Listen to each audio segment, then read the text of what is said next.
virtual warehouse will be charged based on the credits. Nothing what? They will measure the charge or cost. So based on the number of credits you use,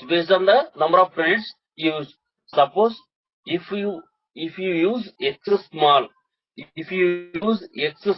virtual warehouse, so for 1 hour they will allocate you 1 credit. For 1 credit, how much they need to pay? How much they need to charge? They will see for 1 credit $2.7, $4 for different edition, $5.4 into another edition. Suppose if you use large, for 1 hour they are going to consider 8 credits. 8 credits into $2.7 for this edition. 8 credits into $4 for this edition. 5.4 into 8 credits for this edition. So based on that, they are going to charge you guys. Have you clear about this virtual warehouse calculation or not? Tell me. Yes. Confirm me, everyone. If you clear, then I will proceed further. Yes. Clear, yes, right? So this is about the hardware component usage calculation. What about the storage? See, if you have taken Snowflake subscription. Suppose let's consider this is the January month. So your organization has assumed that the business is going to start from the January, but unfortunately the business got delayed. Already you have taken the subscription, but you are not using. In such case, you need to pay $25 per month if you are not using anything, but you have taken a subscription. And or if you have taken the subscription and you have started to use your Snowflake. In this case, for 1 TB you need $2. For 1 TB you need to pay $40 per month. If you use 100 TB, 100 into $40 per month you need to pay. So the cost will be in two ways actually. You need to pay for the storage and you need to pay for the compute, virtual warehouse. So this is the way they are going to charge you guys. Is this clear or not? So this is minimum $25 you need to pay if you are using, if you are not using. Suppose if you are using, you started to load the data, so you need to pay $40 per TB. If you use 500 GB, then it will be divided into that part. So like that it will go. So this is about the pricing details on your hardware resources and your storage component. Clear or not? Yes. Yeah. So these are the different virtual warehouse sizes. So these are the credits. These credits are very much important. So based on these credits, they have already defined. Boss, if you created your virtual warehouse with the medium size, so in this case, we are going to allocate you 4 credits per hour, and then 4 into, so based on the edition, and then the $2.7 like that they are going to charge you. So this is very much important. You have to understand what is the different size of warehouse sizes and what are the credits, how they are going to start pricing on you. So this is about the pricing. If you have any doubts in the understanding on the pricing, just let me know. We will discuss and then we will proceed further. If you are clear, just confirm me. Then we will discuss next topics. And also, always I am trying to tell you, please make a note somewhere as a running note. Sure.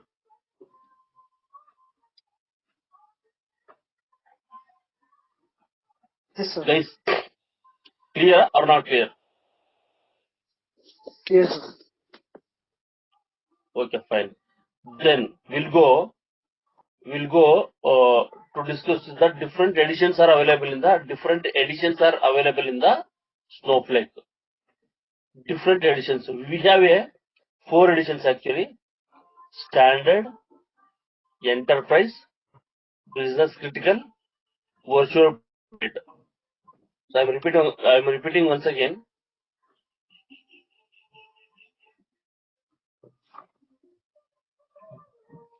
So you need to make a note also.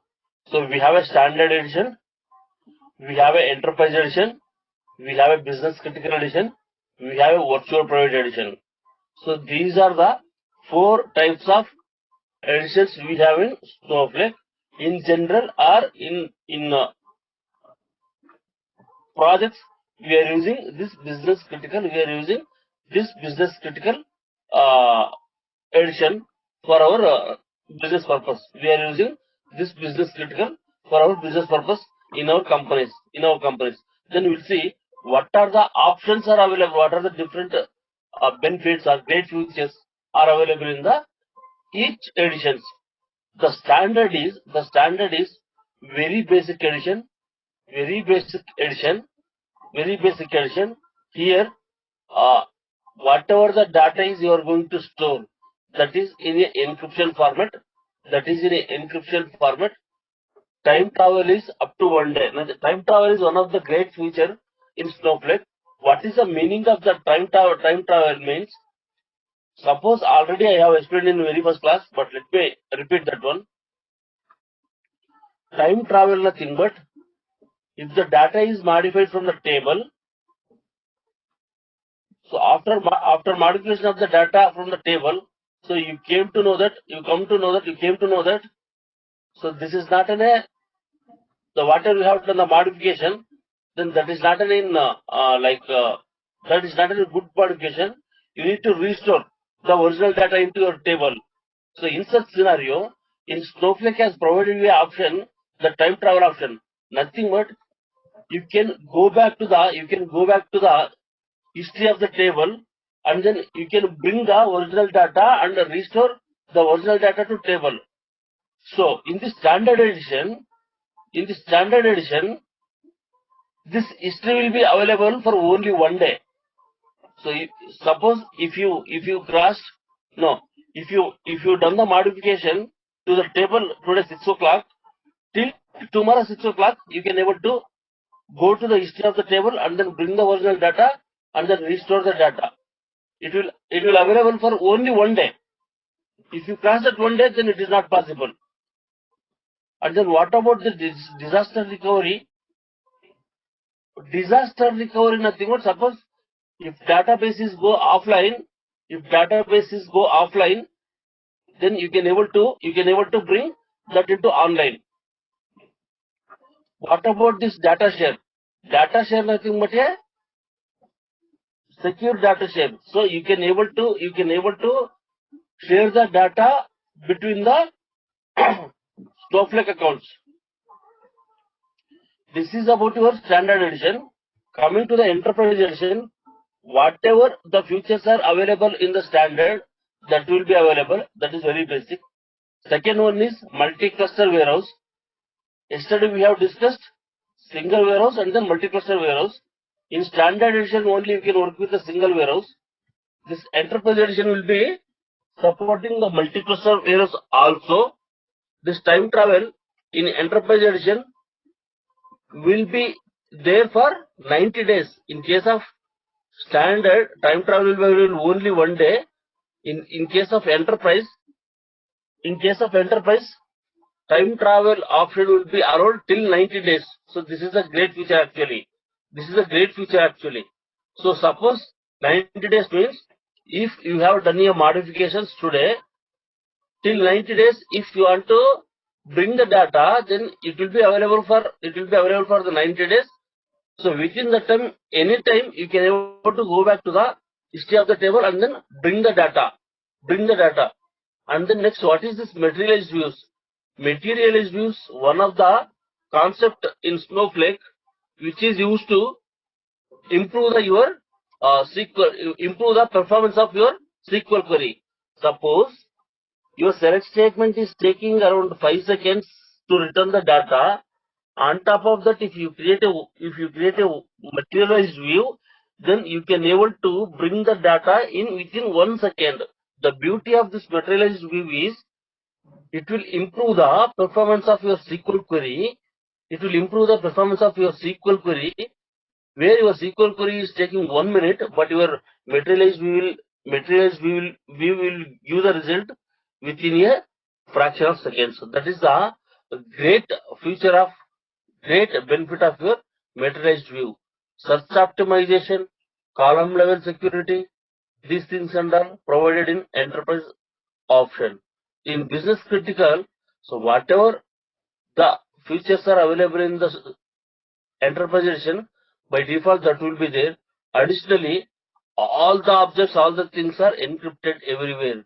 All the options, whatever you are going to create the objects, those are encrypted everywhere in the internally. We can't see those encryption and all, but internally it is happening. Internally it is happening. So that is a great feature. What already enterprise edition has the so many features. Those features are available with the business critical plus this data encryption everywhere, and then failover and then disaster recovery. So failover and then disaster recovery, nothing but if your database is crashed, and then you can able to bring bring that database into online, So this is the great feature in the business critical edition. What about the virtual private? All business critical features are available in the virtual private, and then the extra is you need to create a separate environment, separate servers for different environments. Suppose if you are maintaining QA server, if you are maintaining testing server, if you are maintaining dev server, if you are maintaining production server, so for that you need to create a separate servers in your virtual private. So this is about your Snowflake editions, guys. Any doubts in this? These are some theoretical parts. You will get the interview questions. What are the different types of editions are available in Snowflake, and explain them. And also you will get the what is warehouse, what is multi-clustering warehouse, and what is the Snowflake architecture, how many layers are there, what are the functionality of those architecture. Can you explain all those things? These are the theoretical concepts. So for sure you have to remember, understand, and explain thoroughly. Whatever we are discussing in the sessions, if you understand that and explain it clearly, whatever we have discussed here, that is 100%, 1000% more than enough, guys. That's why I am asking you. I will share you the note. Along with me. You also prepare your some points in your notes, so that you will check the material and then you will check the note, so you will become a comfortable. If you get any doubts, again you will come back to me and we will discuss on the same topic, so that you will become a comfortable. So this is about the editions, guy. Any doubts, let me know.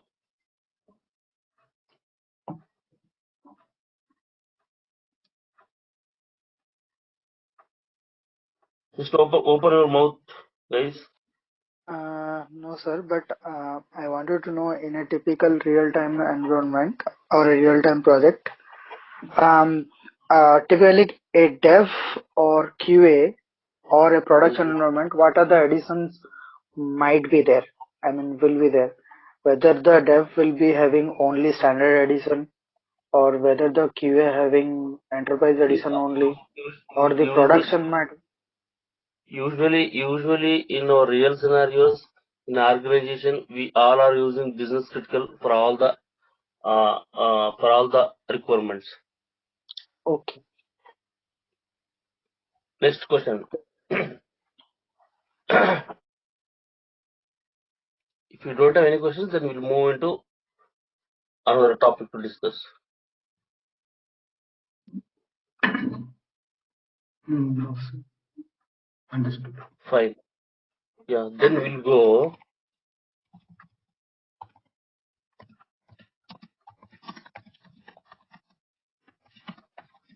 How to connect to Snowflake.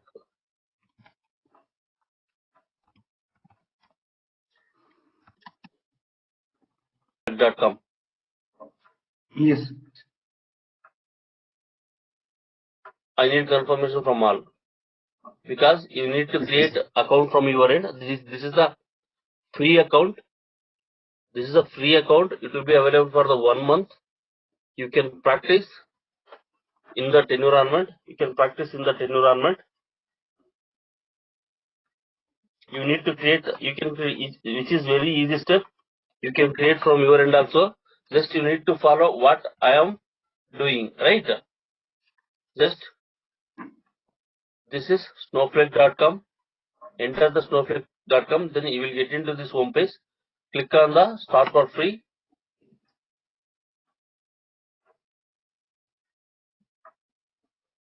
Click on the start for free.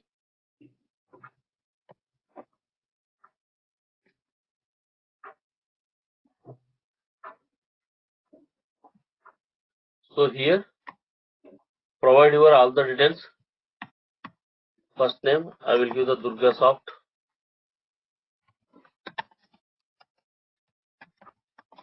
Durga Soft. Email ID, I will give my email ID. It will go into that. I will give the company name as Durga Soft. Role you need to select consultant. Location you need to select as a India. Guys, are you following or not? Yes. Yes. Yes, yes.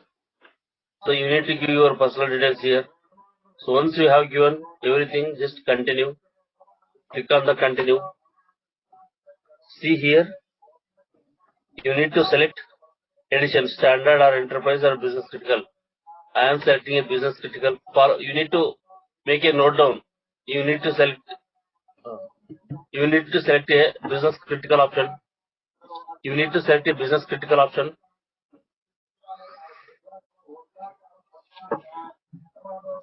This is the option to select the edition. Once you select the business critical, this is the option to provide the select the cloud provider. You need to select the AWS. Guys, you are following or not? Yes. Yes, Yes. Fans. Yeah. Super. So you need to select the AWS. See here, it is asking continental information. So as we have selected India, just select this Asia specific Singapore. Then click on the get started. Click on the get started.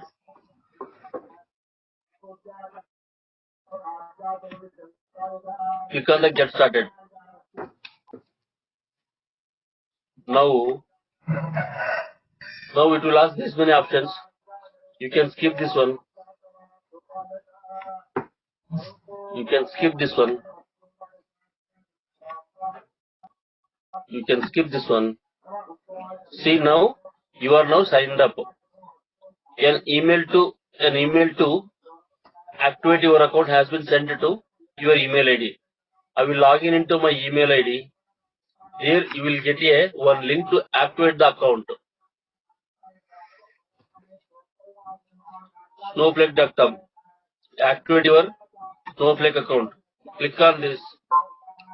Click to activate. Click to activate. Then it will navigate to this page. Now give the username and then password. So this is the key here. You need to make a note this username and then password.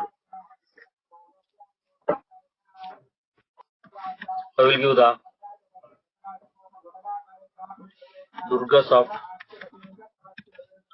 user 11.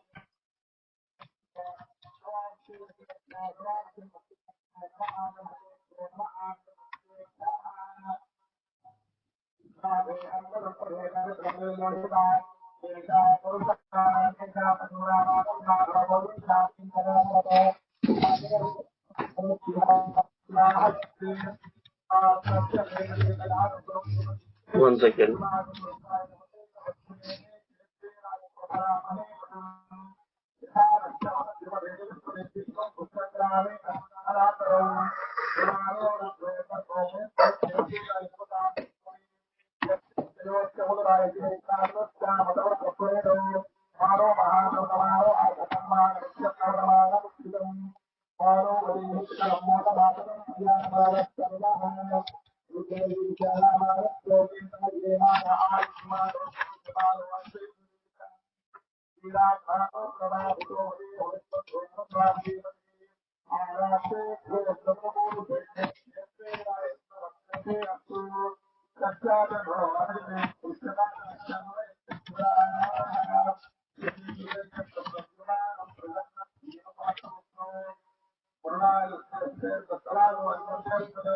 So you need to give the username and you need to give the password and confirm password and then get started.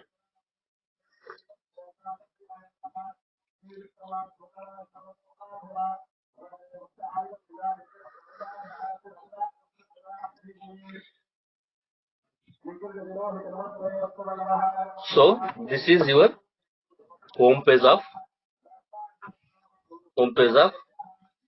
this is your home page of your Snowflake account. You need to make a note down like this. This is your account URL. This is username.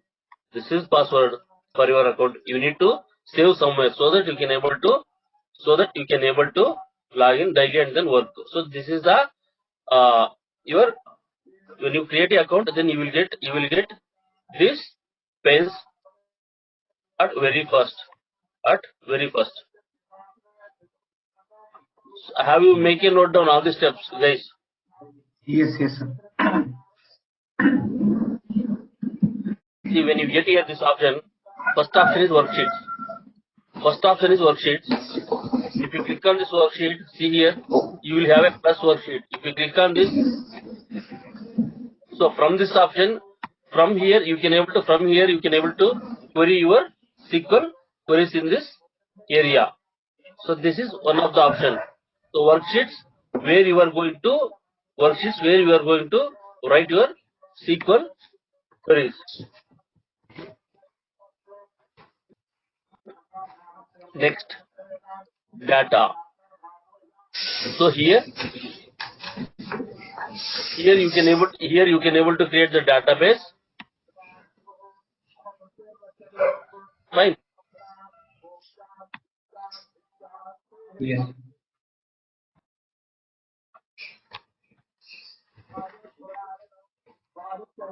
So here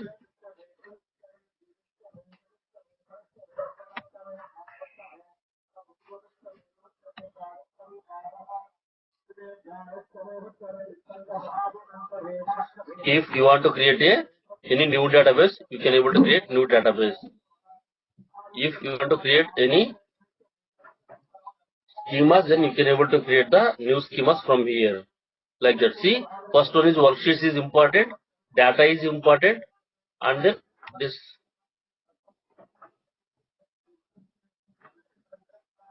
In admin, here we have warehouse option. Here you need to create your warehouse. So these are the three options you have to understand. So once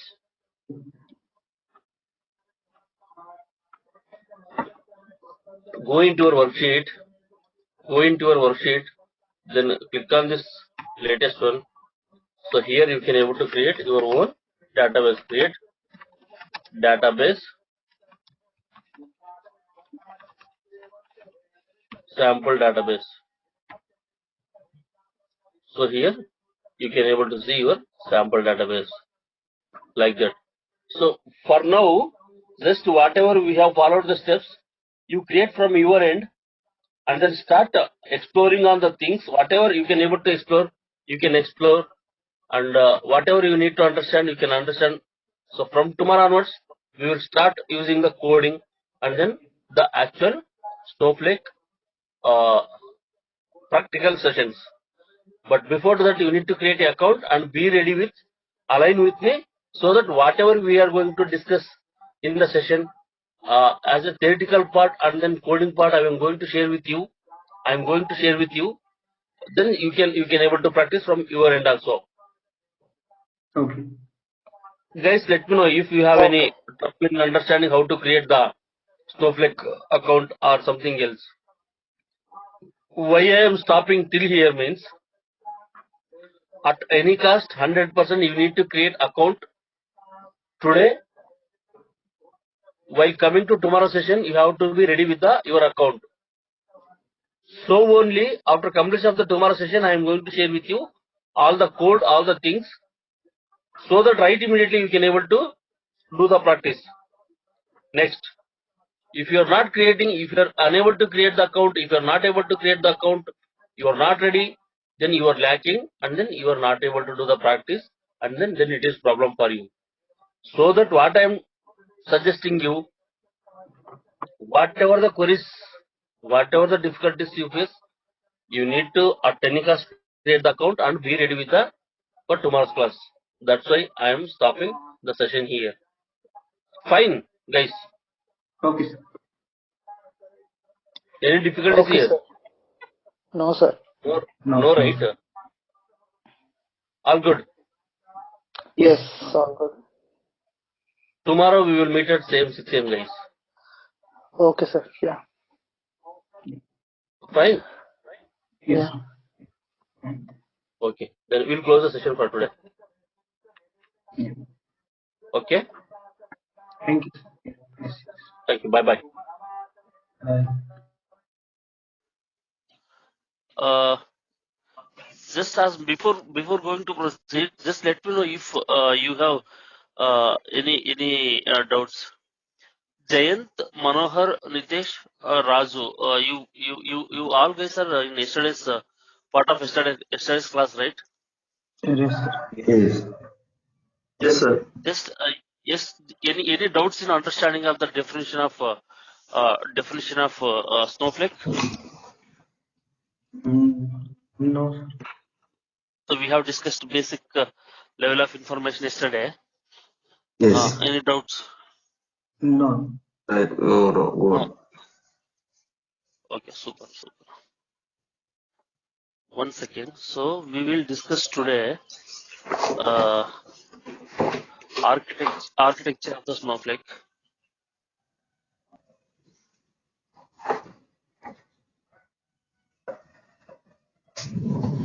Architecture of the Snowflake. One second.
Guys, actually, we have a three layers in Snowflake architecture.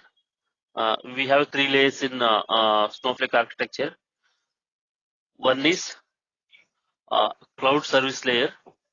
Another one is query processing layer. Third one is database storage layer. Let me repeat once again. One is clouds. Guys, just I am suggesting you and recommending you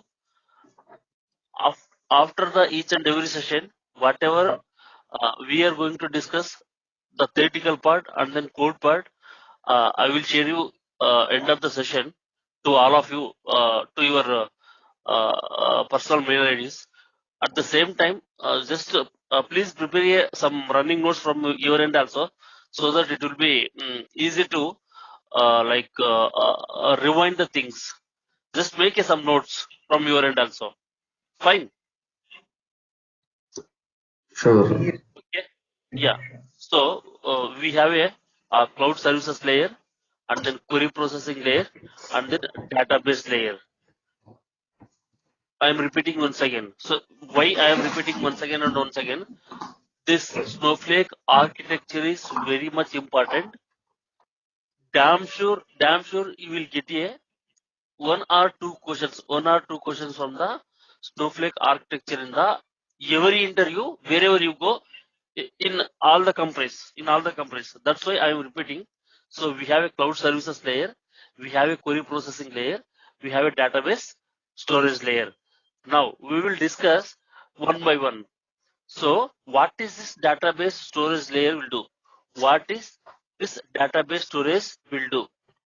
Storage component this is a one of the database storage component. This is one of the component of the Snowflake. Nothing but, so we have a like storage and then compute component like that. This is a storage component of the Snowflake. And so whenever you load the data into a Snowflake, automatically the data will be stored in a continuous micro partitions.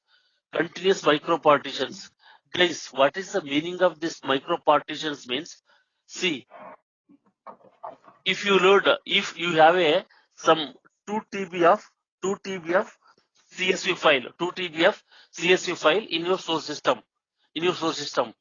When you load that 2 TB of CSV file data into a Snowflake data warehouse, automatically that data will be stored in the tables.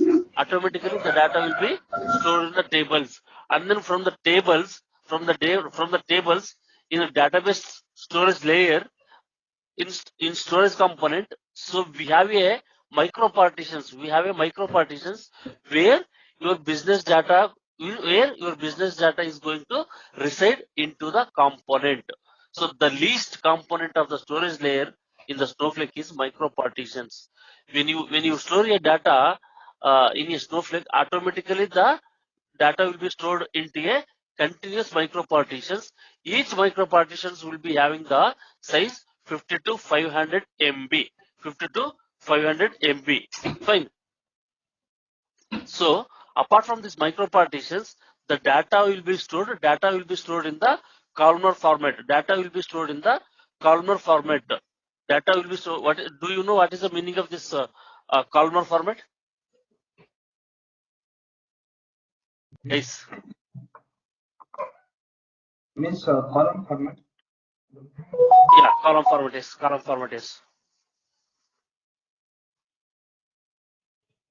See, first, let me explain you what is the meaning of the micro partition. How it looks like.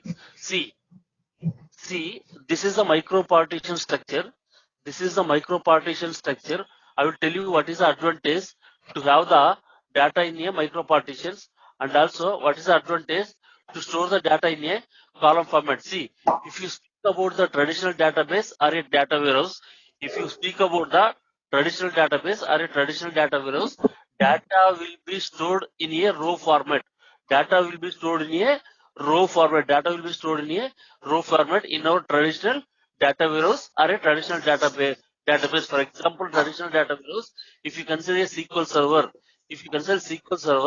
where in a SQL server RDBMS or else in a SQL server data warehouse, the data will be stored in the tables in form of columns and rows, and then so the data will be stored in the form of the rows in a traditional database or a traditional data warehouse. In case of a Snowflake, the data will be stored in a columnar format. I will tell you that one.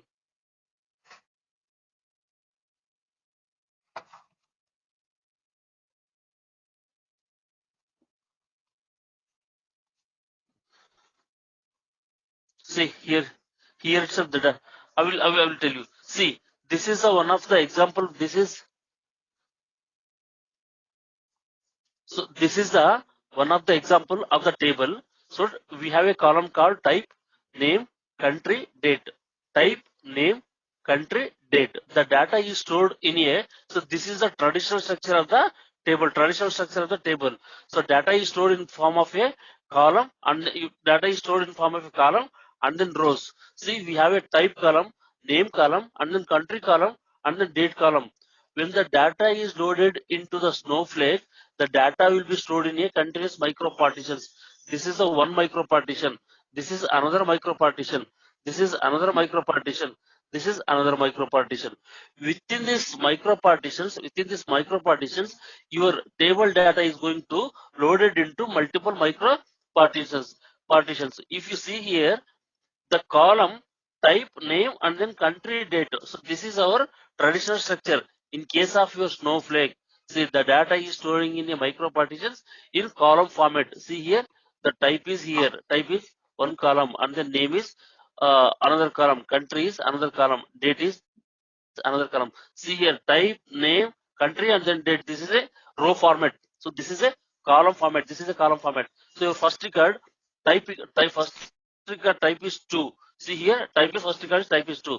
Second column, name is A, and then country, first record is UK, and then date, first record is 11/12. So what is the advantage of this having the columnar format means, if you want to search a data, instead of searching a whole rows in a whole columns, just it will traverse only in single direction instead of checking the all the data from your all micro partitions, so that you can able to retrieve the data in a very faster. As I mentioned earlier, the data will be stored in a micro partitions and compressed way, and then optimal way. So this is what you can able to pull the data very fast from the Snowflake. See here, suppose if you want to search, like type equal to R, name equal to Y. See, Y is available in micro partition 3, and then micro partition 3. So if you write a query, select star from table where name equal to Y, So the value from the name column is available in the micro partition 3 and then 4. So what it will do, if you hit a query into the Snowflake data warehouse, instead of searching all the micro partitions, it will go into the particular micro partition in a column format. It will go into the particular micro partitions, and then it will retrieve the data from the from the Snowflake data warehouse for you. So what is the benefit here? Suppose consider for your one table, if you have a n number of micro partitions, the data is table related data is stored in n number of micro partitions. If you are searching for the particular set of the result set, instead of searching the n number of micro partitions, directly it will go into the particular micro partitions, and then it will retrieve the data. So that what is the benefit here? Instead of searching all the micro partitions, it will go into the particular micro partitions, and then it will retrieve the data, so that you can consume the execution of the time of your SQL code. Then how this Snowflake will know? How this Snowflake will know? If you write a select star from table where name equal to Y, then it will go into the only particular micro partitions. How the Snowflake will come to know that the Y is available in the micro partition 3 and 4. So we have some metadata table. Suppose when you store a data into a table, automatically the data will be stored into the micro partitions. That micro partitions will be having the for each and every micro partitions will be having the serial numbers for the micro partitions. The serial number and the micro partition details will be written into some metadata tables. There it will mention that this micro partition is having the data from this range, and then from this table. So using that metadata tables, when you query for your table, then it will check the metadata tables, and then so based on that it will identify the which micro partition has the data for your query, and then directly it will go into the particular micro partition, and then it will bring the data for you. So that instead of searching all the micro partitions, instead of searching the n number of micro partitions, directly it will go into the particular micro partition, nothing but micro partition number 3 and then micro partition number 4. So it will save the to search the remaining 2 micro partitions. It will go into the directly 3 and 4 micro partition, and it will bring the data for you. And one more thing is, so as you have a data in column format in Snowflake, instead of searching in your see in your, suppose if you write select star from table where name equal to y, it will come into the name column, and it will traverse all the records, and it will identify the y, and then it will bring the entire record for you guys. So this is and all, it will take the long process to search the data and then return the data. So to overcome all these things, in Snowflake they have designed the architecture in a very simplified manner. So whatever you want, suppose if you want to y, only it will come and then it will search into the only this way, and then it will bring the data for you guys. So this is about the database storage layer in the architecture of Snowflake. So whenever you load, once again I'm repeating, just make a note down somewhere, guys. What is the meaning of micro partitions? What is the meaning of column format? What is the meaning of this database storage layer? How the data is going to store? So everything you need to know, and then whatever we are discussing here, just if you explain all these things, this is more than enough, guys. See, database layer is one of the component in the Snowflake where you are going to store your business data into your Snowflake. Whenever you load the data from the multiple files from the different sources, obviously the data is going to store in a Snowflake in a tables and in a multiple micro partitions format. Whenever the data is loaded into the micro partitions address and the details will be available in the metadata tables in the Snowflake. So by using that metadata tables, if you query on a particular table by using the address of the metadata, by using the address of the micro partitions which are available in the metadata tables, directly it will go into the particular micro partition, and then it will bring the data for you. So instead of searching the n number of micro partitions, it will go into the particular number of micro partitions, and it will bring the data. So this can be called as a optimal way. So instead of traversing all the things, so directly you are going to the particular things and bring the data, so that you can able to see the robust performance comparing to other data warehouse. So this is about a storage layer discussion, guys. Any doubts here? This is the storage layer. Any doubts here? Yes, I need a yes. That metadata tables contain all the information about the micropartition, right? Yes, address of the micro partition, and then so it will be having that address of the micro partition. Is correct. Okay. Yes. Guys, any other Here question? one more doubt. Yes. Sir, in the traditional database Oracle, like we have row IDs and some other things, right? Okay. So based on that also we'll get the query in the query, right? So what is the difference between that row ID and here that address of the metadata table?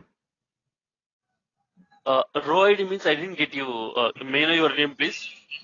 Sir, so now if I'll store the data in one row in the Oracle table, it will save with one address, address of the not primary key. See, I understand your question.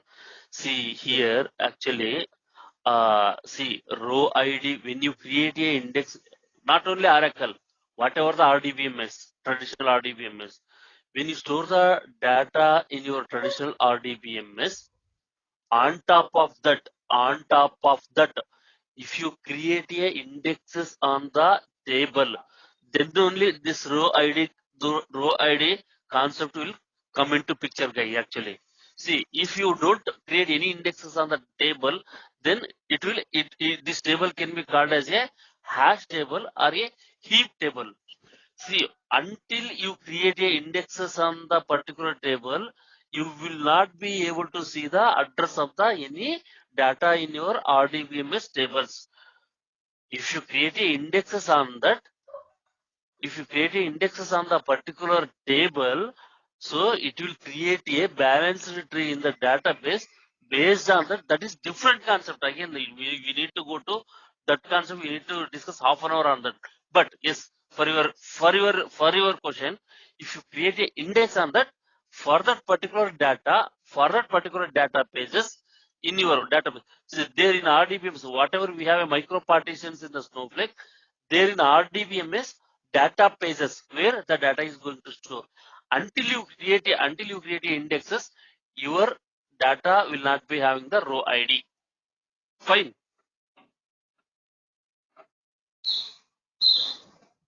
Sir. Hello. Yes, sir. May I know your name? Your name, please. Raju. Raju. See, I understand your question. Until we create a indexes on a table in RDBMS, row ID concept will not come. Row ID or key ID.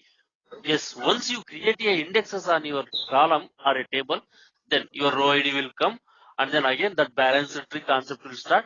So that is different again.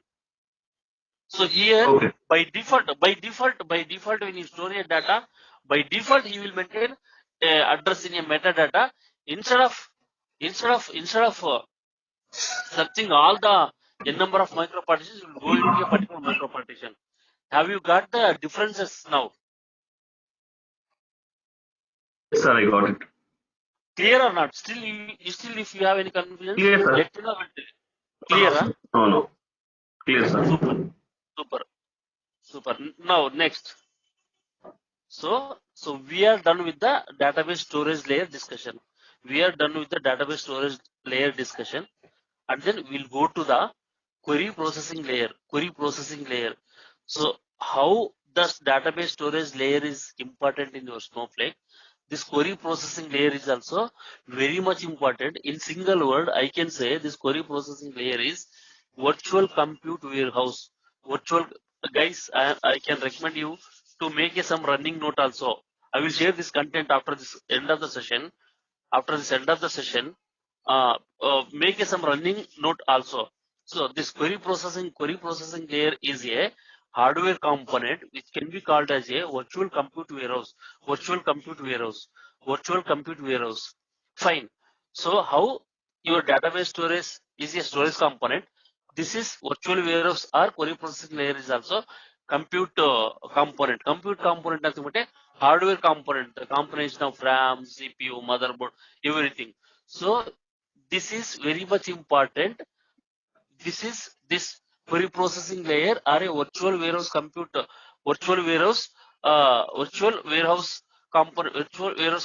is very much important, because how you are going to store your data into your storage component, this virtual compute warehouse, what it will do, whatever the operations you do in your Snowflake data warehouse, whatever the operation, if you are loading a data, if you are submitting your workloads into your Snowflake, what is the meaning of workloads? Workloads nothing but a number of SQL queries. If the number of users are connecting to your Snowflake and then they are retrieving your data, right? If you are processing a large volume of data, if concurrent users are accessing your Snowflake data, whatever the operations you do, your virtual compute warehouse components are very much required, which are a hardware component in your Snowflake, So whatever you do, data load or the data processing, data retrieval, your hardware resources are required to process your request,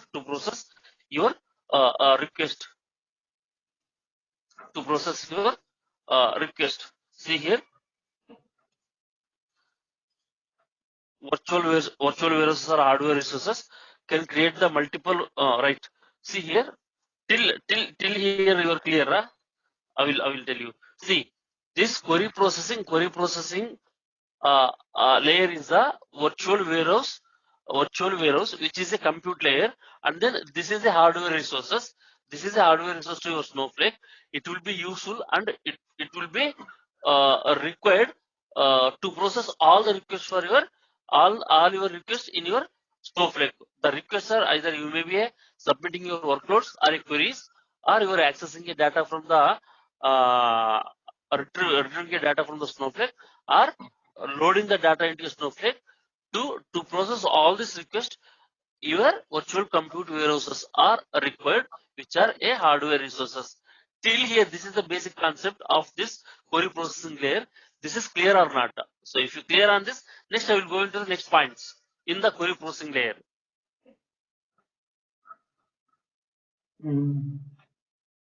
Okay, miss. In the query processing layer, virtual warehouses is the hardware component which Hardware process component. the request.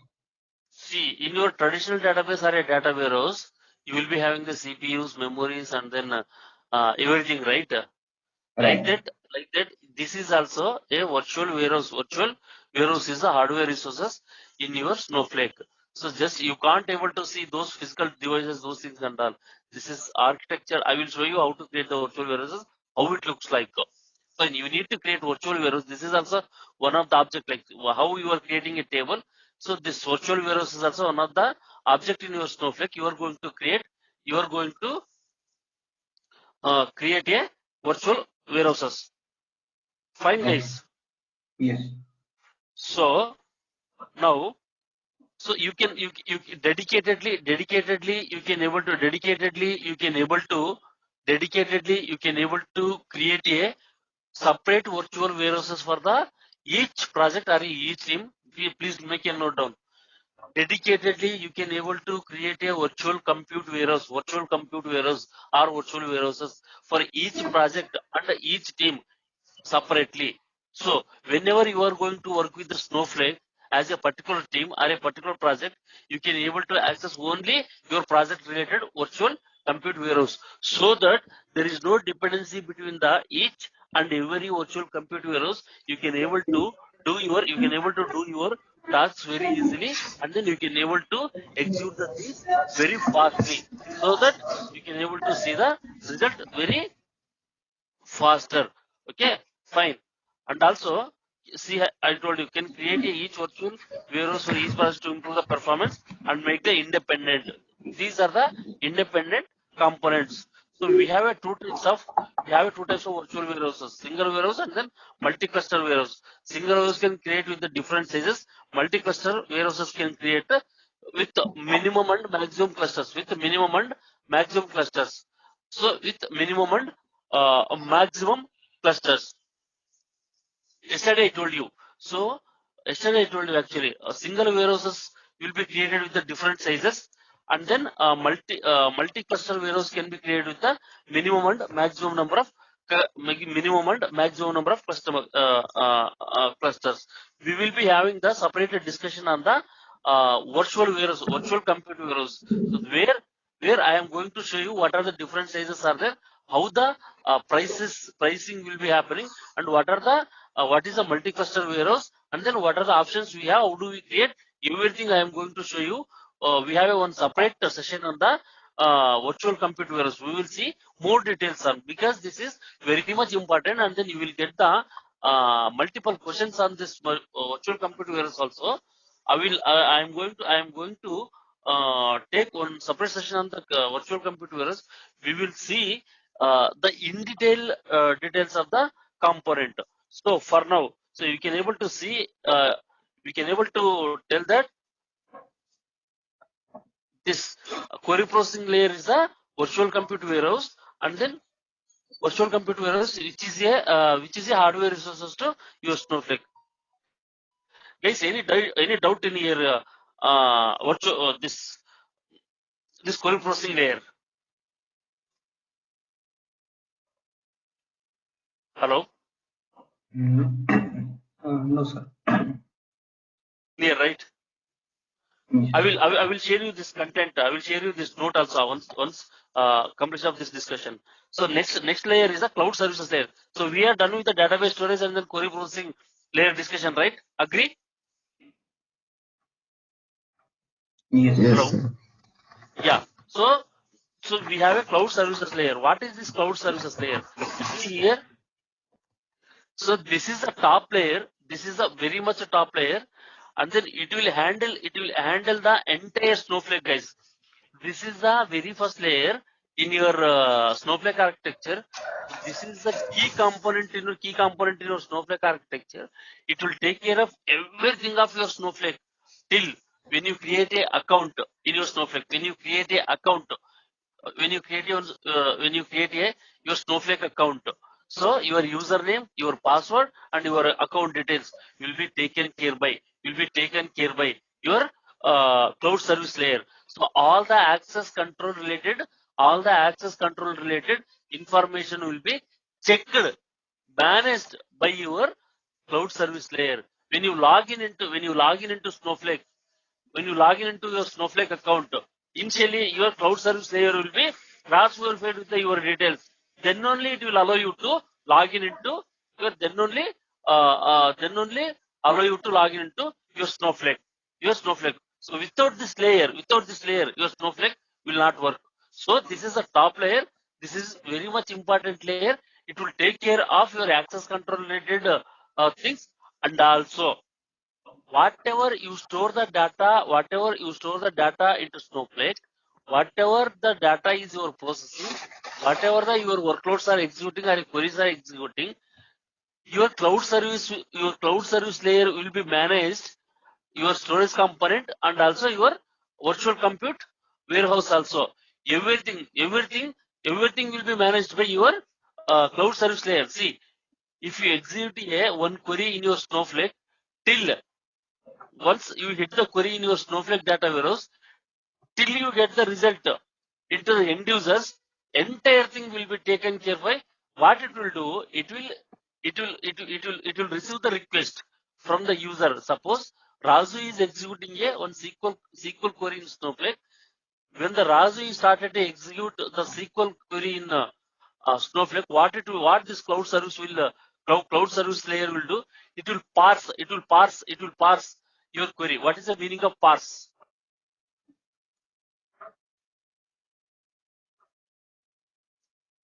What is the meaning of parse? Parse nothing but it will check the syntactical thing, and then if everything goes well, then it will send this request will go into the next level.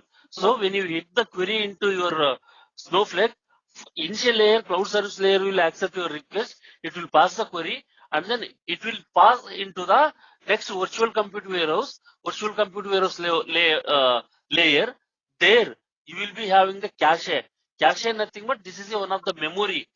Already, if the cache is available, if already cache has the data for your query in the virtual compute layer, then it will return the data from the cache itself.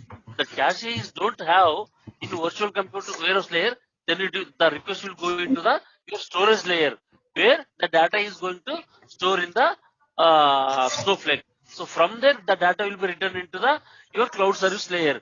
So what I mean to say, cloud service layer will accept the request, and then it will push into the next level, and then it will bring the data, and then it will submit into the end users.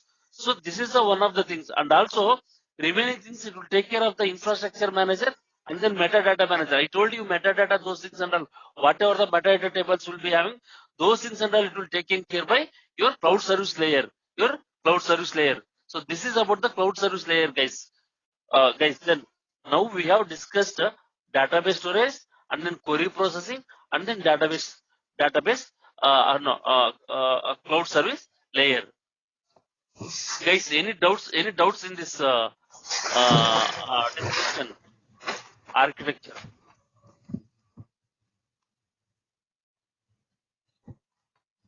Hello? Good, sir. Good. Good, right? Yes, good. Yeah. You can contact the institute. They will share you the material. They will share you whatever whatever we are discussing here. This material, everything the institute people will share you guys. Just contact to the institute guys, and then ask for the material, and then they will share you this material, guys. Is that fine?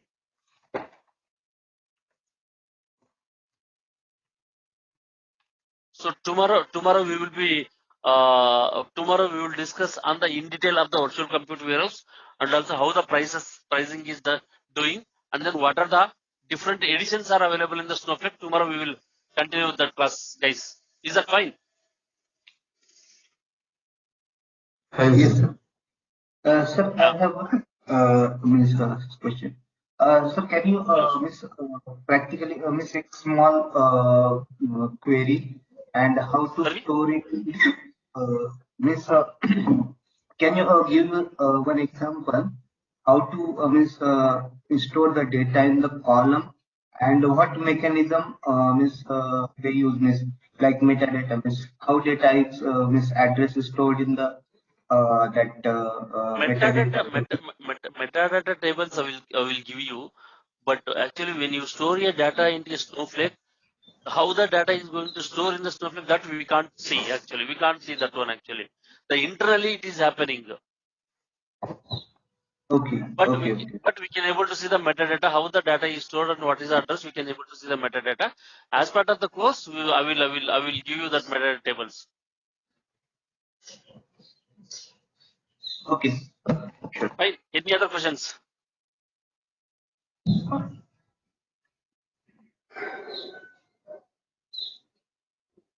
Any other questions, guys? Sir, we are loading to files in same like SSIS packages like we are here using. See, in SSIS package, what you will do, so you will have having the some CSV files in your some shared locations or in some Yes. different sources. From that CSV files, initially you will load the data into your staging tables, right? So from Yes. there, and then on top of that staging tables, you will apply the lot of transformations, or you will write a number of stored procedures on top of your staging tables, and then required data you will load the data into your target tables, which are available in the production servers, right? That is the thing happening in your SS package, correct? Yes. Yes. Well, in Snowflake, what you will do, the advantage of the Snowflake is instead of loading a data into your staging tables, directly you will load the files into Snowflake. So from there you can able to do a ETL.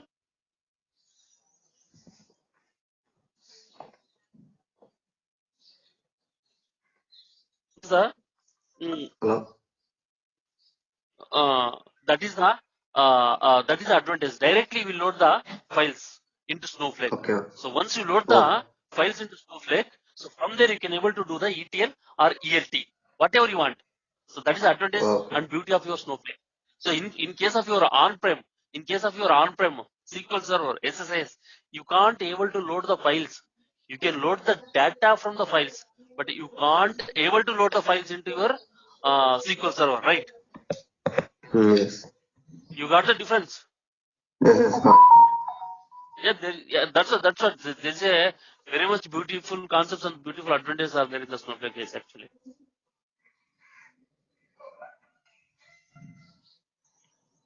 Clear? Clear. Thank you. Shall we continue tomorrow? Yeah, If sure, you have sir. any questions, you can ask me, or else we'll continue tomorrow. Yes, sir. Yeah, thank you guys. We will meet tomorrow. Okay, sir. Yeah, bye. Bye bye. Thank you, sir. Yeah, thank you. Bye. Fine. See, single warehouse nothing but it will be having the different sizes, right? It will be having the different sizes.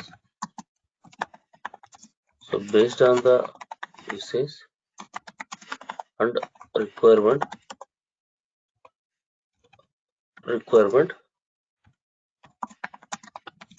we can choose the size and create the warehouse. I will show you. So what is all the options. And second one is multi-cluster warehouse. Multi-cluster warehouse is we have a see here 1 second.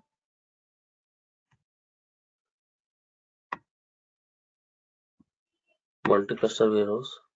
We have a mode and we have a scaling policy. Mode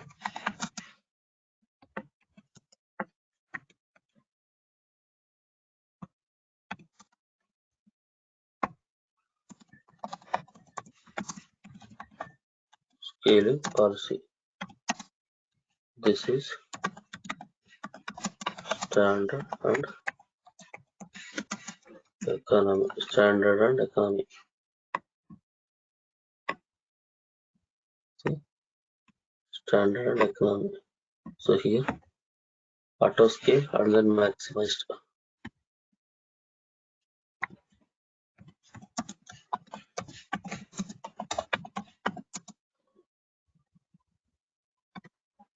Auto scale and maximized.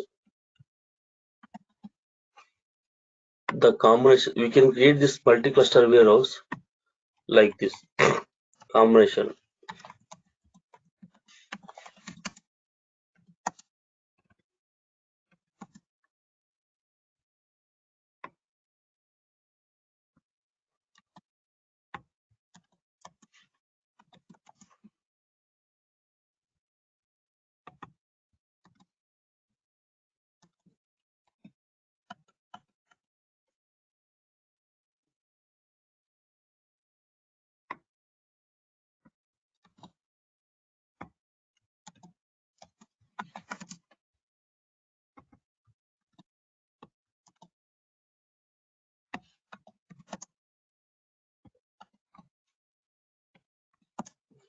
Don't get confusion. I will explain all these things. Maximized. Fine. So this is the best practice.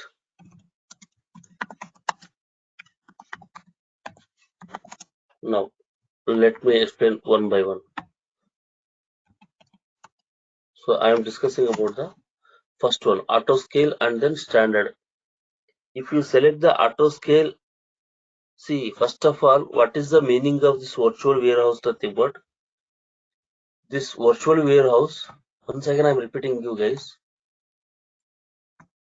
So the way the virtual, this is the virtual warehouse. How you are going to create a virtual warehouse? See, this is a single virtual warehouse option. You need to provide your virtual warehouse name, and then you have a different sizes. This is a single virtual warehouse. If you come down, you have a option multi-cluster warehouse.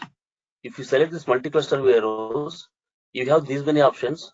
I will tell you all these options, and then what's the purpose of these options.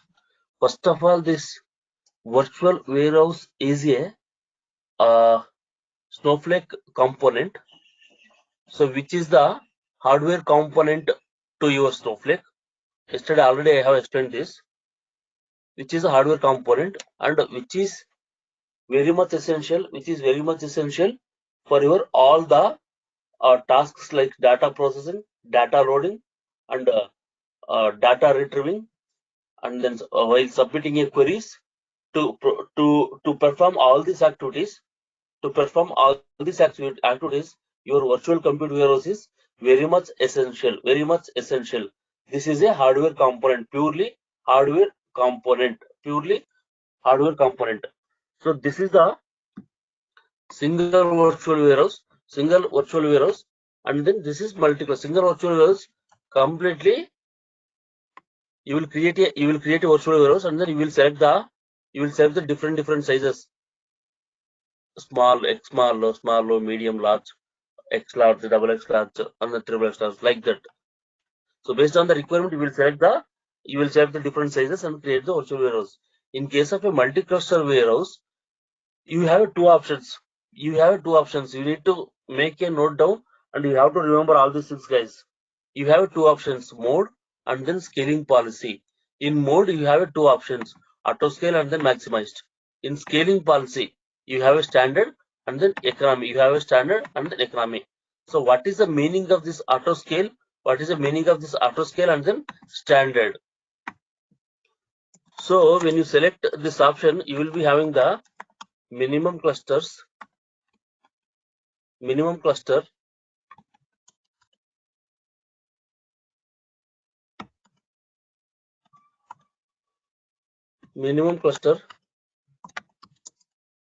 maximum clusters.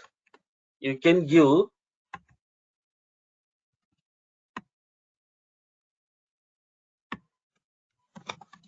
maximum cluster. So you can give minimum cluster is 1 and maximum cluster is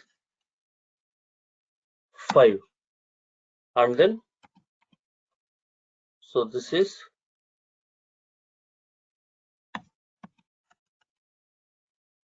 mode.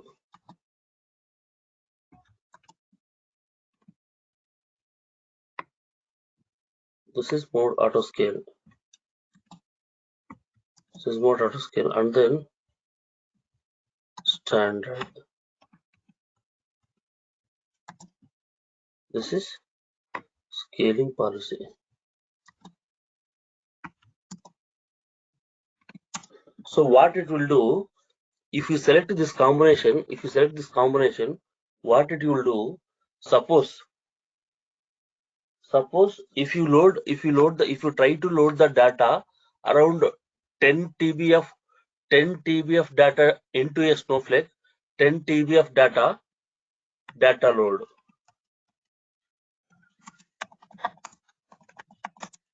Data load 10 TB of data. Fine, this is one of the scenario. If you are trying to load a 10 TB of data into your Snowflake, so what it will do, if you select as a, if you create your virtual warehouse with the multi-cluster warehouse, along with the mode as a auto scale and then scaling policy as a standard, and if you select the minimum cluster is 1 and then maximum cluster is 5, what it will do internally, before loading a data, internally it will calculate. So how many clusters are required? Required for this process? First, it will start with the 1. Directly, it will not start with the 5. It will start with the 1, and then it will start loading the data. If the minimum cluster is not sufficient, minimum cluster 1 is not sufficient, and then it will increase the maximum clusters to 2, and then even 2 is also not sufficient, and it will increase to 3, and it will increase to 4, and it will increase to 5, like that. So based on the requirement, based on the workload, based on the data processing, based on the data load, the maximum clusters will be increased. So this is the one case data load. Suppose you are submitting complex SQL code. Around 10.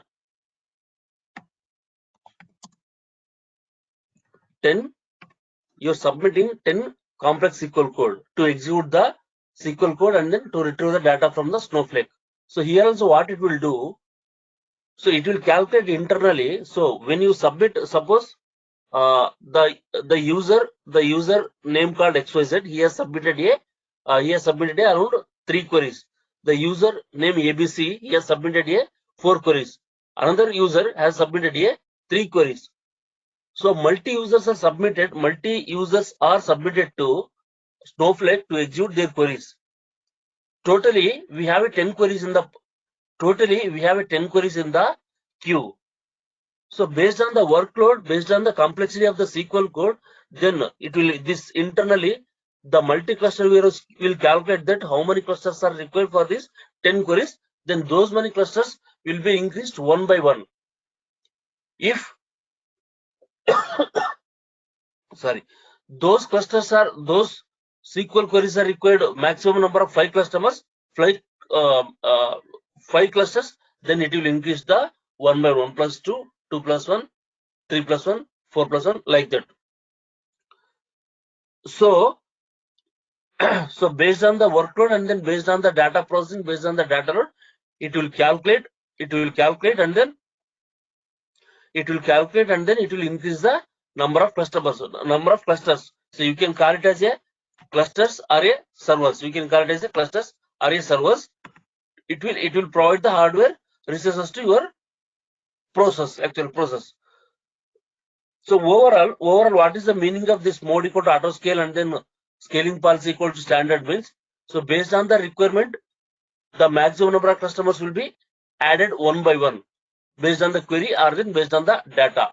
So this is about the auto scale and then standard. This is clear or not? This is clear or not, guys? If you clear this, then you will be understand further points. If you don't understand, then I will repeat once again. Tell me, confirm me, guys. Good, If you sir. are understand, sorry. So cluster means the space, no, virtual space, where we data stored, like No, this. no, not in a virtual. No. Sorry. You see, clusters mean. Suppose I will give you example. Just compare for comparison. This is not in a data storage component. Virtual warehouse. This is a completely your hardware component to your Snowflake. Let's consider. So in your system, you will be having the RAM, right? RAM. Right. Yes. Suppose if your 4 GB is if 4 GB RAM is not sufficient, then what you will do? We will increase the RAM. To 8 GB. And then Yes. the motherboard CPU capacity is not sufficient. What you will do? We will increase the capacity of the CPU. Like that only. So the multi-cluster warehouse or single cluster warehouse, purely hardware component. If Okay. your existing warehouse size is not sufficient, then you will increase the next size, like that. This is not in a storage scope. This is completely hardware component. I'm repeating again and again. Fine. Okay. Yeah. This point is clear or not clear? If this is clear, then I will go with the auto scale and then economy. Explain about standard. Your voice is not clear. Sir, just once again explain this standard concept. Standard and then auto scale and then standard. Auto scale and then standard. Scaling policy standard. Only that. No. Scaling policy standard. This is the, like, not only a scaling policy standard, the combination of the mode and then scaling policy. It will not come only a standard. So the combination of mode, if you select auto scale, the scaling policy here, I will tell you. That's okay, fine, guys. If you ask me a number of questions also, not a problem. But the thing is, you guys need to understand. See here, the mode. What I said, the mode auto scale. Agree? Mode auto scale. Agree? Say yes or no. Yes. And then maximum number of customers, minimum customers, I have selected 1 to 5. Whatever you select. Agree? Yes. And then I have self scaling policy standard. Agree? Correct. So you can't select only a standard or you can't select only auto scale. This is a combination. So what is the meaning of this overall? I will tell you in one point. So based on the workload, based on the data load, based on the query processing, based on the data processing, your maximum number of customers, if you define as a maximum number of clusters to 6, so first it will check with the minimum. So it will check whether the workload or a data processing or a data load is sufficient with the one cluster. It will check. If it is not sufficient with the one cluster, it will increase to, first it will internally, it will not internally it will increase to 2. If this is not sufficient, internally it will increase to 3. Internally it will increase to 4. Internally it will increase to 5. Internally it will increase to 6. As you have defined as a maximum clusters 6.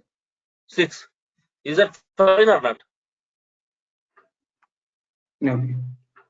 And then even for your queries also,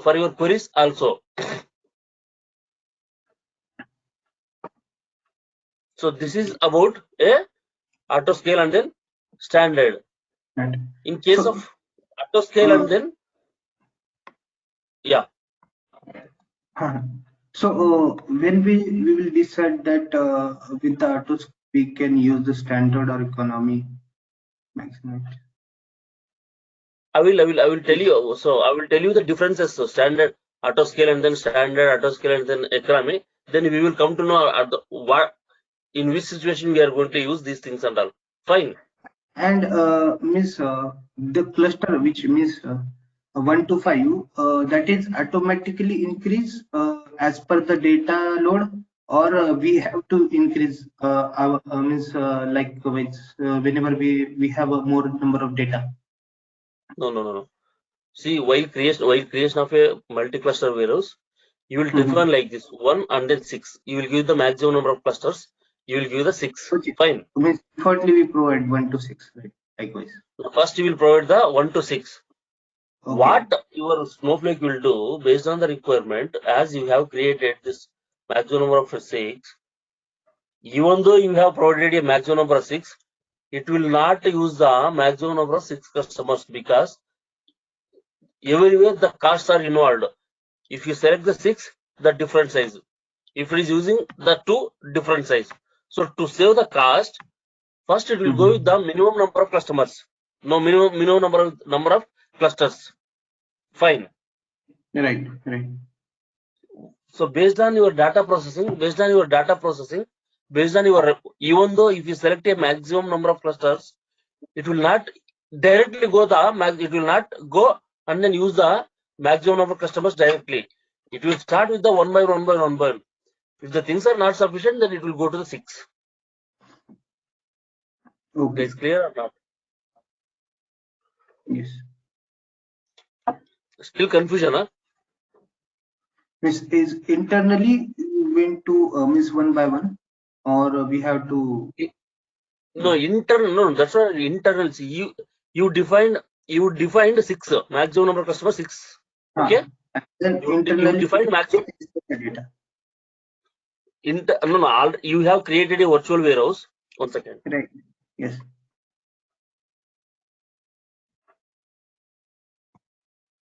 And sir, this is you are doing on the app.snowflake.com.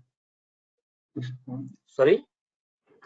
This is you are creating the warehouse at app.snowflake.com, right? Yeah. No. That I will show you. How do you create account those things and all. Okay. I will show you how do you create those things and all. Don't confuse with that. Okay. Miss, my question is only that whenever we define 1 to 6, then Okay. as per the data, it means the Snowflake internally means increase the suppose we have 10 TB data, then we will we will use only one virtual warehouse, only one. Then Sorry. if it is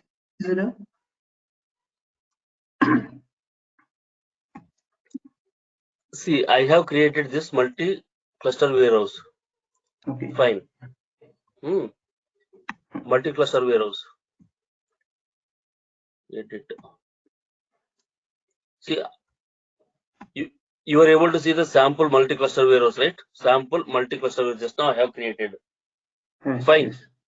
Yes. I have created sample multi-cluster warehouse with these many details. What are the details I have given? Just let me know. 1 to 6, 10, and standard year. I have given these many options. What is the meaning of this? Means directly it will not use the maximum number of customers. Directly maximum cluster, it will not use the maximum clusters. It will use one by one. If the things are not sufficient, then it will go into the 6. Fine. Yeah, correct. That is okay.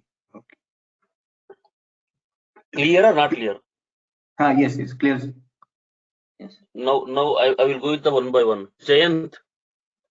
Yes, sir. Clear, sir. Yes. Jayant. And then Manohar.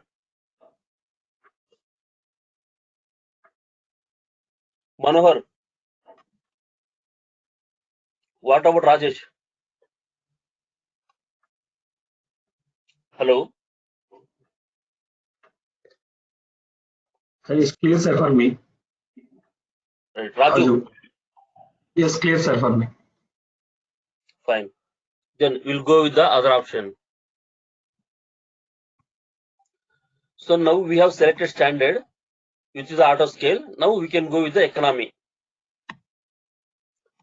Here also you will do the same thing.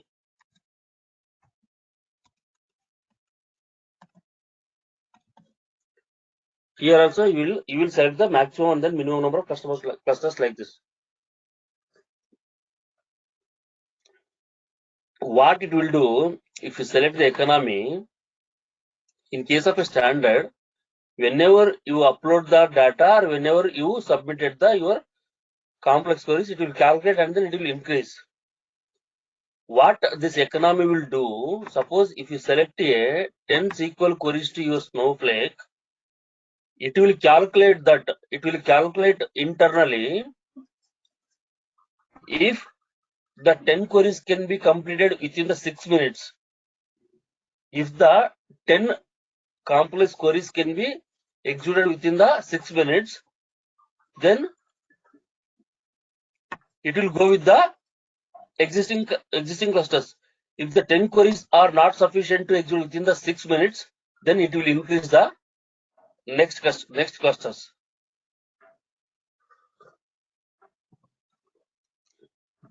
I will tell you once again here. So based on the workload, based on the data load, it will increase the next cluster. Here it will wait for the 6 minutes.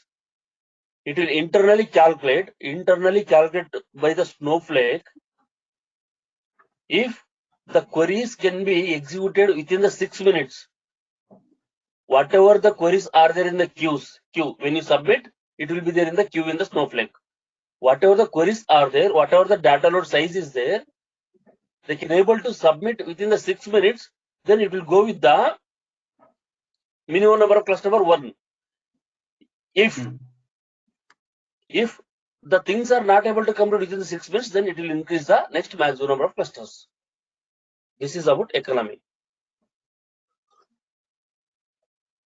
Okay. Guys, clear or not? Tell me. Yes. Means in this economy, whenever we select scaling policy and economy, whenever we run the queries, it will wait for 6 minutes approx. After that, no. Internally, it will not wait. Internally, it will calculate whatever you guys are submitted 10 queries. Internally, it will calculate. Okay. It will consider that I received the 10 queries. I can able to complete these queries within 6 minutes or not. Yes, I am able to complete these queries in 6 minutes. Then it will go with the minimum clusters. If these queries are not able to complete within the 6 minutes, then it will increase with the next maximum number of customers. Clear or not? Tell me. Okay. No. Still, if you have any doubts, ask me. Then I will tell you.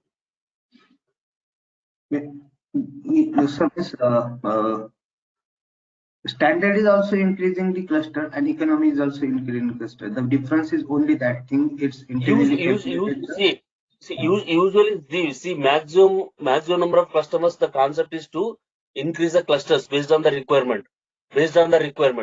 But the thing is, the economy is based on the time, the 6 minutes. Okay. Right. Yes. Based on the time, 6 minutes. The major funda to declare or define a maximum number of customers to give a more capacity to your hard disk. So here is it will calculate internally whatever the queries are there in the queue. If I am able to complete those in 6 minutes, then I will use existing thing, or else I will increase the maximum number of customers, maximum number of clusters. That is the major difference here. But in real scenarios, we will go with this option only. This is the best practice. Okay. This is the best practice. And then what about third option is maximized.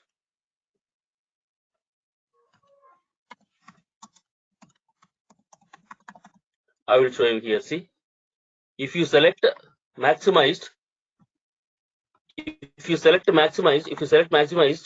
there is no minimum and then maximum customers. There is no scaling policy. See here, if you select maximized, you will be having the only cluster option. Select some clusters option. So there is no scaling policy. Maximized means if you define clusters as a 5, please observe the difference and then make a note somewhere. If you define a maximized clusters equal to 5 means, when you submit all these things,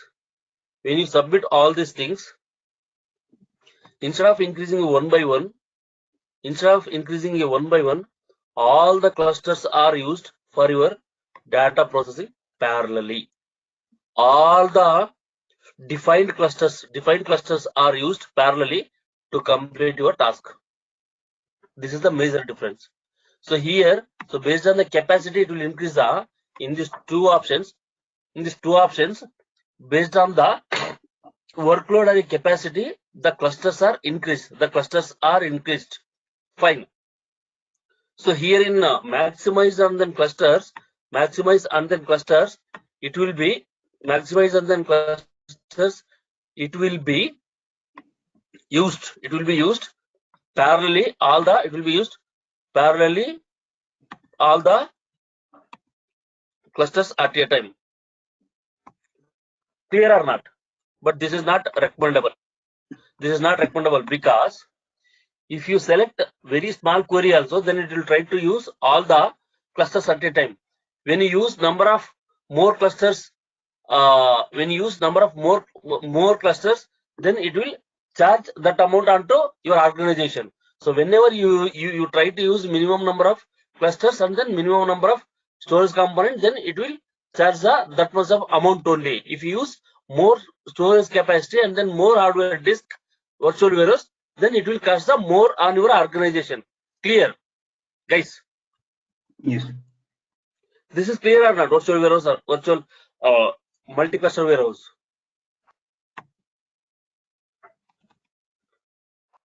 Guys? No. Good, sir. Okay. So in single virtual warehouse, in clustered virtual warehouse, we have a common options, advanced options. I will tell you. Auto resume,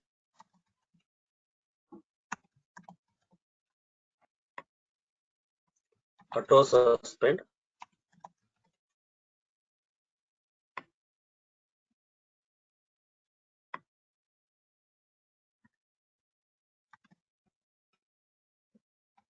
so this is the common for your single virtual warehouse and multi-cluster warehouse. What is this auto resume? Auto resume, yes. Auto suspend, yes. So here there is no option yes. You need to select this like this. Yes or no, like this. Fine. See, auto resume is nothing but let's discuss about auto suspend is. What is the meaning? Suppose this is your Snowflake session. Fine. And this is your virtual warehouse. You created recently, right? This one, guys. Sample multi-cluster warehouse recently. Just now we have created this one. So what it will do? Auto suspend. If after 10 minutes, if you give it 10 minutes here, auto suspend, yes. After 10 minutes, if you are not using your virtual warehouse, then it will go automatically into suspension mode. When it is going into suspension mode, then the charges are not applicable. And then you are saving cost to your organization. Fine. So this is the beautiful option actually. If you are working continuously, then it will be in active mode. If you are not working continuously 10 minutes, then it will go into a suspension mode. And then again, when you restart your session, then it will come into this one, auto resume. Automatically it will resume and then it will active. So what is the purpose and then what is the meaning? What is the benefit of this means? See, you are using your Snowflake for continuous 1 hour. So you kept aside your work and then you went outside. So after 10 minutes, so whatever you used for 1 hour, then it will charge for you. Whenever you kept aside and then you went outside, after 10 minutes, automatically it will go into a suspension mode. So at that time, what it will do, it will start to charge on you. Then it is saving cost for you. So that is the beauty of the Snowflake. Whatever you use, you are paying for that only.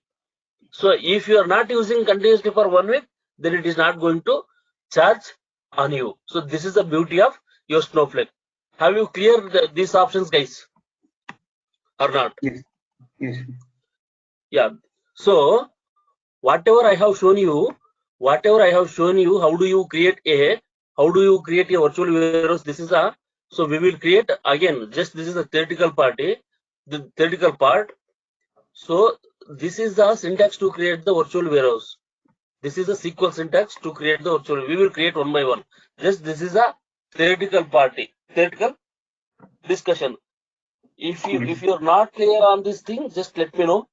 If you are clear, then so we will close the session and then we will continue tomorrow with the pricing, how the prices are applicable on your Snowflake when you are using, and then we will see the Snowflake editions by tomorrow. If you are clear, then okay. If you are not clear, just ask me. Then we will discuss all these things. These and all very much important concepts. You need to understand. You need to make a note. You need to remember. You will get a questions, interview questions on also on this concepts. Guys, clear or not? Hello. Clear. Clear, sir. Yeah, clear. Okay, super. If you have any doubts, you can ask me so that we can discuss. Today only I joined first time. Previous classes, how many classes, sir, previously happened? May I know your name? My name is Rajesh Kumar. Rajesh. That's fine, Rajesh. Whatever happened in previous class, then I will try to provide you the things. Just whatever we have discussed, theoretical things we have discussed. Continue with that. Yeah. Then whenever I get a time, then I will let you know all these things. Okay? Yes, sir. Yeah, okay, sir. So we have started with the basics and then the theoretical part. We have not started any like practical things. Just continue with this. Then we will proceed. No, not a problem. The duration, how many days, sir? 35 classes, Rajesh. Okay. Guys, any doubts?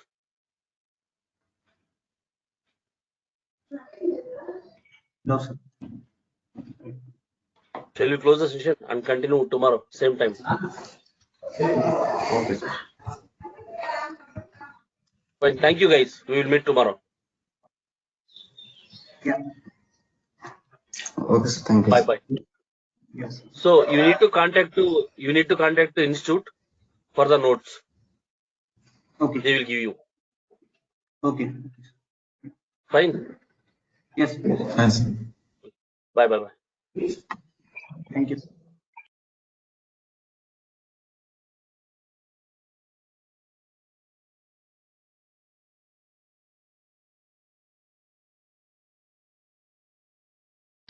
Virtual warehouse will be charged based on the credits.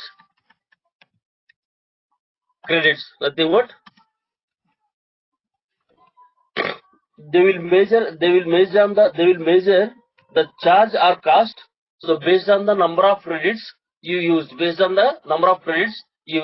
suppose if you use X small virtual warehouse, so for 1 hour they will allocate you 1 credit. For 1 credit, how much they need to pay? How much they need to charge? They will see for 1 credit $2.7, $4 for different edition, $5.4 into another edition. Suppose if you use large, for 1 hour they are going to consider 8 credits. 8 credits into $2.7 for this edition. 8 credits into $4 for this edition. 5.4 into 8 credits for this edition. So based on that, they are going to charge you guys. Have you clear about this virtual warehouse calculation or not? Tell me. Yes. Confirm me, everyone. If you Yes. clear, then I will proceed further. Yes. Yes. Clear, Yes, sir. right? So this is about the hardware component usage calculation. What about the storage? See, if you have taken Snowflake subscription. Suppose let's consider this is the January month. So your organization has assumed that the business is going to start from the January, but unfortunately the business got delayed. Already you have taken the subscription, but you are not using. In such case, you need to pay $25 per month if you are not using anything, but you have taken a subscription. And or if you have taken the subscription and you have started to use your Snowflake. In this case, for 1 TB you need $2. For 1 TB you need to pay $40 per month. If you use 100 TB, 100 into $40 per month you need to pay. So the cost will be in two ways actually. You need to pay for the storage and you need to pay for the compute virtual warehouse. So this is the way they are going to charge you guys. Is this clear or not? So this is minimum $25 you need to pay if you are not using. Suppose if you are using, you started to load the data, so you need to pay $40 per TB. If you use 500 GB, then it will be divided into that part. So like that it will go. So this is about the pricing details on your hardware resources and your storage component. Clear or not? Yes. Yeah. So these are the different virtual warehouse sizes. So these are the credits. These credits are very much important. So based on these credits, they have already defined. Boss, if you created your virtual warehouse with the medium size, so in this case, we are going to allocate you 4 credits per hour and then 4 into, so based on the addition and then the $2.7 like that they are going to charge you. So this is very much important. You have to understand what is the different size of warehouse sizes and what are the credits, how they are going to start pricing on you. So this is about the pricing. Pricing. If you have any doubts in the understanding on the pricing, just let me know. We will discuss and then we will proceed further. If you are clear, just confirm me. Then we will discuss next topics. And Yes, also, always I am trying to tell you, please make a note somewhere as a running note. Sure,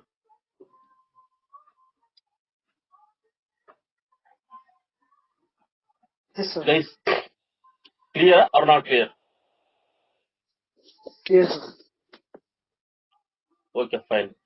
Then we'll go to discuss the different editions are available in the Snowflake.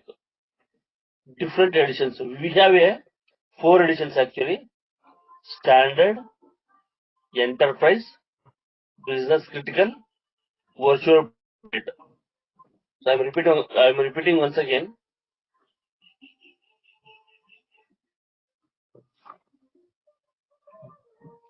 So you need to make a note also. So we have a standard edition, we have an enterprise edition, we have a business critical edition, we have a virtual private edition. So these are the 4 types of editions we have in Snowflake. In general or in projects, we are using this business critical. Uh, Edition for our business purpose. We are using this business critical for our business purpose in our companies. Then we'll see what are the options are available, what are the different benefits or great features are available in the each editions. The standard is very basic edition, very basic edition, very basic edition. Here, whatever the data is you are going to store, that is in a encryption format. That is in a encryption format. Time travel is up to 1 day. Now, the time travel is one of the great feature in Snowflake. What is the meaning of the time travel? Time travel means, suppose already I have explained in very first class, but let me repeat that one. Time travel nothing but if the data is modified from the table, so after modification of the data from the table, so you came to know that, so this is not an the whatever you have done the modification, then that is not that is not a good modification. You need to restore the original data into your table. So in such scenario, in Snowflake has provided you an option, the time travel option. Nothing but you can go back to the history of the table, and then you can bring the original data and restore the original data to table. So in the standard edition, this history will be available for only 1 day. So suppose if you done the modification to the table today 6 o'clock, till tomorrow 6 o'clock you can able to go to the history of the table and then bring the original data and then restore the data. It will available for only 1 day. If you cross that 1 day, then it is not possible. And then what about the disaster recovery? Disaster recovery nothing but suppose if databases go offline, then you can able to bring that into online. What about this data share? Data share nothing but a secure data share. So you can able to share the data between the Snowflake accounts. This is about your standard edition. Coming to the enterprise edition, whatever the features are available in the standard, that will be available. That is very basic. Second one is multi-cluster warehouse. Yesterday we have discussed single warehouse and then multi-cluster warehouse. In standard edition only you can work with a single warehouse. This enterprise edition will be supporting the multi-cluster warehouse also. This time travel in enterprise